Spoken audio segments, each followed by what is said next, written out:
You're listening to the We Are Libertarians podcast network. Find all of our shows at wearelibertarians.com.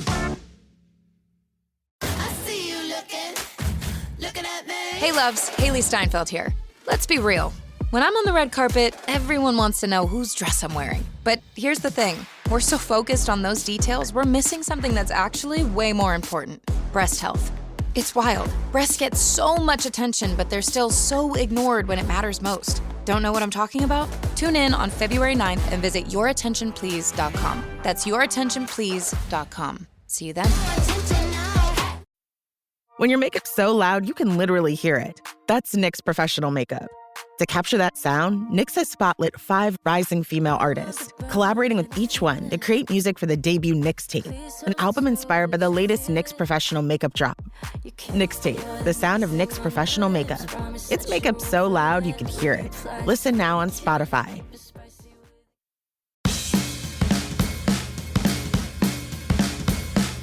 Hello and welcome to yet another WAL Daily. My name is Paul Copeland, and joining me today is Hodey Johns. Hodey, how are you? Doing great, Paul. Glad to be here after so long. It's been too long. We had that long break. When's the last time we even recorded together? I feel like it was before break, but then again, I've slept a lot with the winter and everything. It's kind of hibernation time, but I understand that you have a really great topic that's been worth the wait. So what are we talking about today? So just in general, what I wanted to talk about is kind of a hook for people that are not libertarians to kind of grasp some more of the concept. And I wanted to talk about how we're not necessarily opposed to government services. We're just opposed to the government administering those services. Oh, so like how we're not against roads existing, but we would rather them be accomplished in a more fair, free market way? That's an excellent example. The roads are probably the most frequently brought up one. Defense, healthcare. I think let's go ahead and start with roads since you brought that up, and that's probably the one that people most think of. I think it's interesting that there is such a great history for the roads, because before we had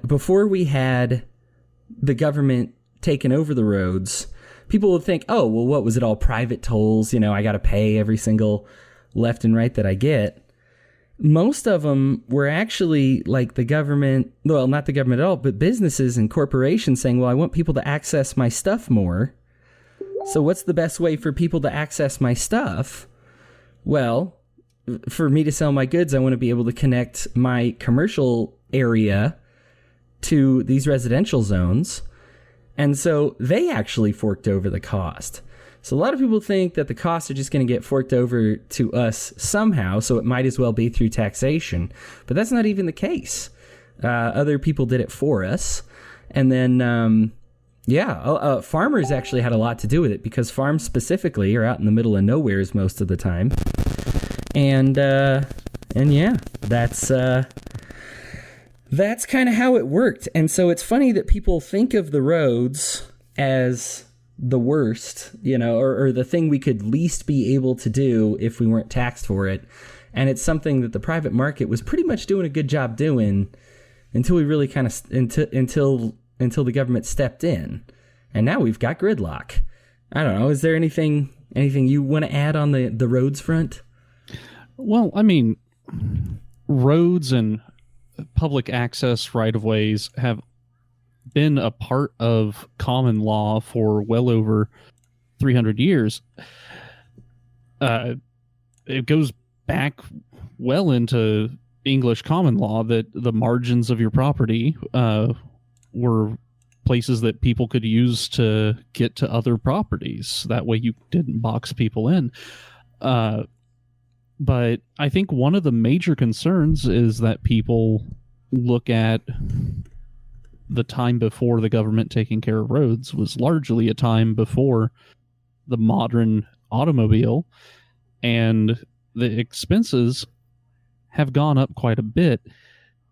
and they feel that there's no way that private entities can coordinate to bring about high quality road surfaces.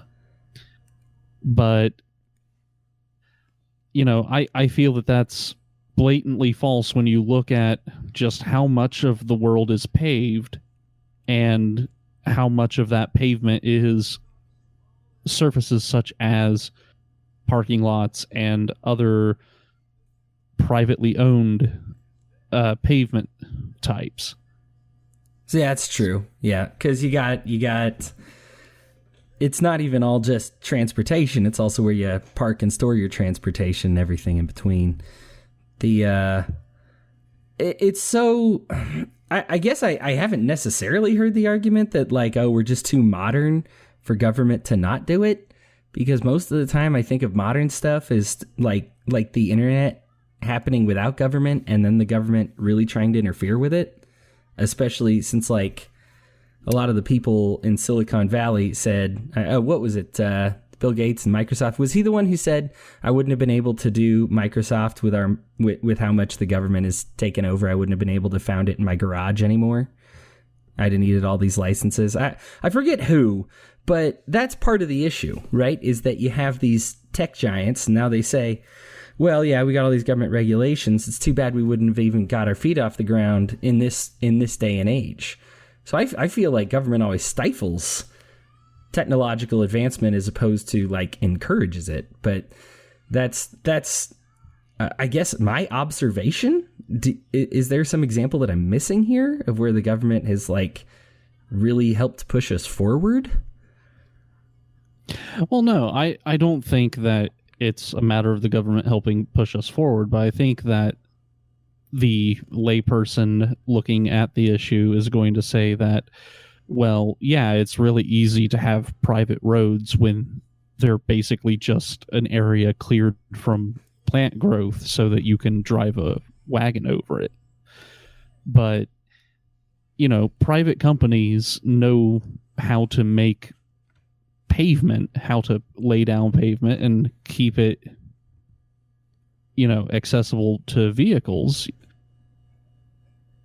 And private roads are all over the place.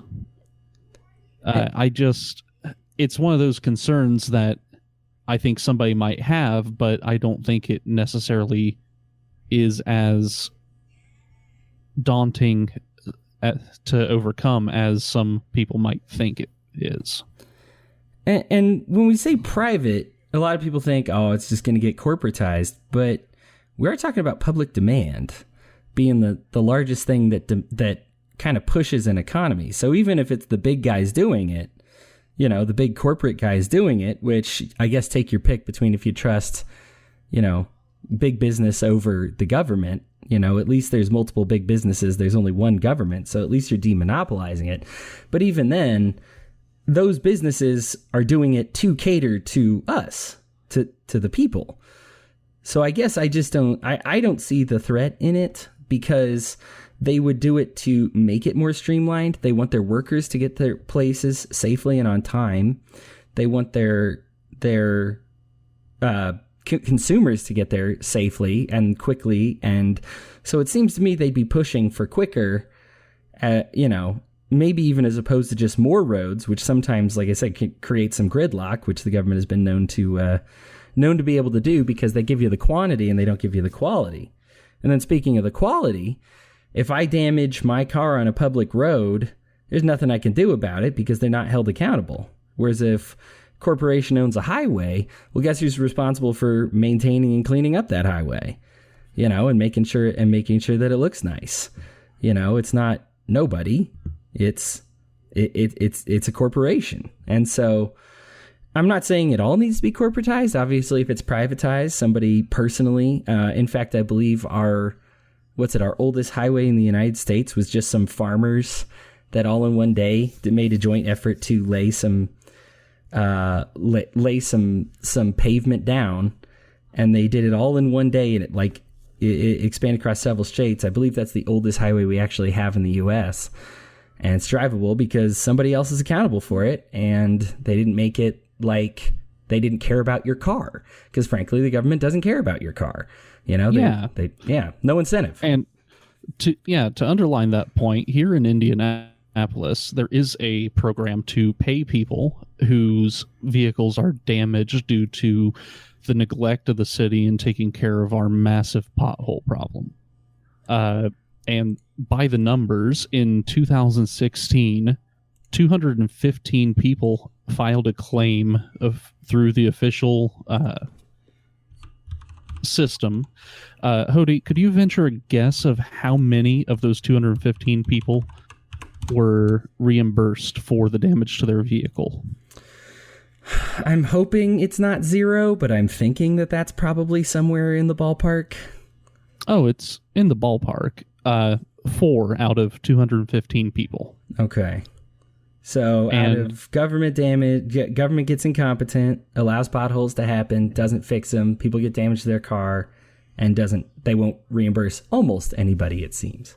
Yeah, and in 2017, 267 people filed, and only 25 of them received a check for the damages to their vehicle. So we're talking at a rate of the people who file, which the people who get increased wear and tear on their vehicles is much higher. But the people that have damage significant enough to warrant filing a claim against the city, less than 10% in any of the years that I have here have received any sort of reimbursement. So there we go. And let's use this roads as a microcosm example. They're not accountable. They're not responsible. They don't do them well. And they'll give you quantity sometimes, but there's no quality and there's no competition. And so this is exactly the issue. And so let's expand it off the roads, because I think you started, and I love your examples. Those are fantastic. But to something and we've talked about healthcare in depth before, but something to say, we need a single payer, the government needs to take over this healthcare thing and pay for it all and make sure it's all done. Whereas I'm not against a whole bunch of people getting together and putting money in and taking care of a lot of people's problems. I'm against only one company / person being able to do that.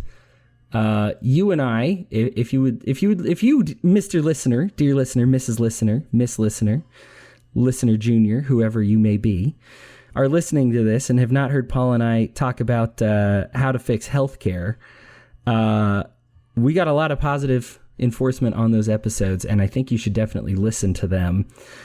Because it definitely details how the government handles it both incompetently and inflates it like crazy.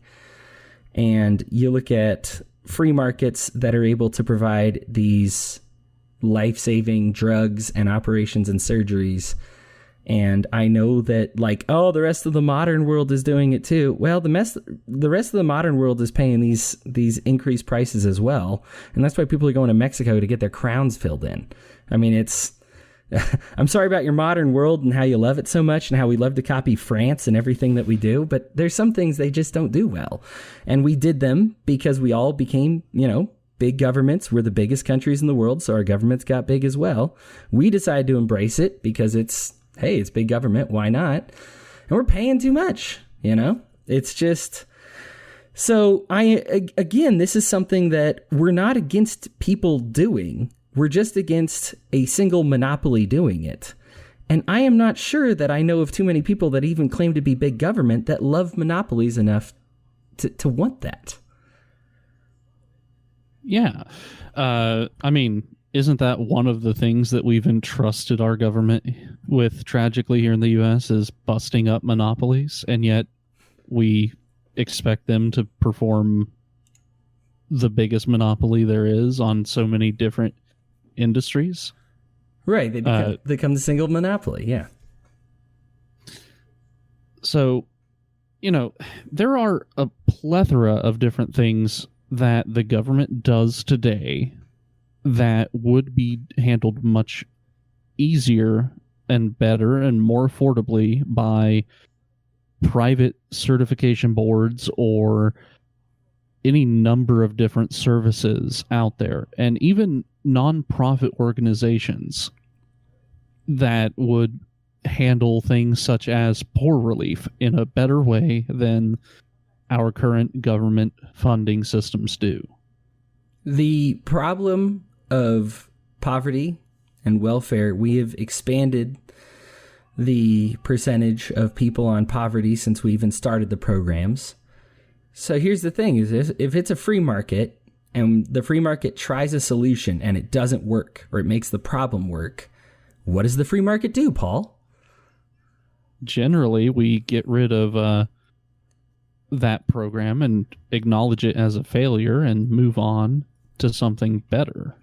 But now that we've found that we're wasting ridiculous sums of money in healthcare, we can't locate a lot of it. The money that we pay in doesn't end up trickling down like it should to them, and it's not helping them out of poverty. Well, I know this is rhetorical, but why can't we move on? Well, because now if you try to move past a program like, say, HUD or anything else that's been proven to produce poor results, you're labeled as, an elitist, a bigot, hateful, and, you can't tackle these issues without huge social repercussions. And so this is really, and that's the tie-in that I want, because if you talk about changing our welfare system, people you just want them to die. That's the natural assumption. You want to get rid of them. In spite all the evidence, just in history, that we did better without it, that the poor were better off without it. But let's talk about how much better it could be if we have a free market trying to solve it in any number of innovative ways, instead of one way that we fail and then we just keep failing on and just keep saying, well, we need to feed more money into it. We just need to feed more money into it. That's not a free market solution at all. The free market's trying to put less money into it and get more out of it, which anybody looking, even by the government's own audits, even when they audit themselves, they know they can do better. And if you had to compete, then, to be the best nonprofit, because otherwise people aren't going to donate to you, then you're not going to survive if your model is this bad. The government's program for welfare is as bad as it could possibly be, considering the amount of money we put into it. And it's just, you brought up housing and urban development. That's something that has actually assisted in the downfall of our inner cities, and something that has helped tear them apart. But let's get rid of this stigma. I guess I can't say it because I'm on the inside, but I wish people on the outside would get rid of the stigma that libertarians want to get rid of all of these services because we don't believe they should exist and nobody should help the poor and the poor deserve to suffer. No, I am an extremely compassionate person. I think we need to just do something that works instead of something that doesn't. Instead of one thing that doesn't, we need to try multiple things that do. I guess, are you on board with me? Yeah. Okay. So that does lead me to a question here. What is the way that we as libertarians can provide those solutions? Does it have to be something where we build up bigger and better and wean people off of the government system? Or should we be looking for a legislative fix where we try to get something passed in our states and federal government? What is the best avenue for us to try to fix the problem and get things shifted back towards the free market? All right. Well, I'll answer this to what I think, but you should also answer this as well. I think there is actually times, and it's not often, we don't think about it a lot, but there's a few of these times when we've managed to get the government to actually, I guess, relinquish control. Some things like drugs is clearly they're losing their grasp on it. Their ability to control marriage, they're slowly losing their grasp on that. And so I think that we take those examples of when it happens, and instead of this dystopian nightmare, we point out how much better it is. We did an episode on the main show that talked about privatizing the police. There are private police. First of all, people don't know this. There are private police forces in the United States right now. Whole cities, like whole counties. Okay, so remember that. Okay, get that in your head, because I know for a lot of people, including myself, that's kind of a mind blower. You don't think about that unless you actually know of them or live close to them or in their jurisdiction. But let's look at something like that and you say, well, but so I think that would be a nightmare situation. Oh, if the police were privatized, I'll bet that's a nightmare situation. And what does it end up being? It ends up costing the people half as much as a normal public police force. The police themselves end up making twice the wages they would have outside of the county. So it's an attractive job, which creates competition. And so, good officers want to get involved in it. There's less harassing for quotas. And this is actually true as of the Supreme Court. A public police force is under no obligation to help you if you're in trouble. A private police force, you have a contract with them, they are absolutely under an obligation to help you. So that's something that I say, that, look, it sounds, I understand the fears. You think, what if somebody takes advantage of this system? What if some guy buys them all out? But the thing is we have evidence that those fears are unfounded. So I would point to those examples, both from history and today, to say that you think it's a nightmare, but you look at them and we can see that they're not. So I think that we as libertarians should start showing those messages and using them as examples to the people who are afraid of that and saying, look, I understand your fear, because there's a lot of scary movies and scary TV shows and scary books written about this very thing where the rich people take over the world. But let's actually look at reality and look at the improvement. So how would you go about, I guess your own question back to you, how would you go about lessening it? Well, I have to acknowledge that both of the scenarios have to work hand in hand, but I agree with you. We do have to build these institutions up, and we need to set an example for the naysayers and the doubters out there. And it starts as simple as, if you know a friend who is struggling, take them in for a time. I've had people live at my house rent-free, just so that they would have a roof over their heads. It's not a luxurious place. I didn't provide them with anything really beyond that, but still, it was a few fewer people turning to HUD housing or living off of the government dole. Yeah. And that's something that we as libertarians need to focus on doing, is being the neighbor that helps out. So it's time for the final thoughts, and I'll give you the final word, but let me start mine.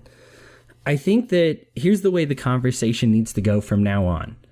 Instead of welfare, I hate that. Let's talk about welfare. I want to make that more effective, because I think you don't lose people. I know that for me, I have many leftist friends, and a lot of that has to do with my age bracket, and I'm friends with people in my age group, and we just, we in the millennial generation happen to be left-leaning, because that's the way all younger generations are and always will be. And so I am friends with them, but one of the ways that I get them on the libertarian wagon is to really validate their concerns.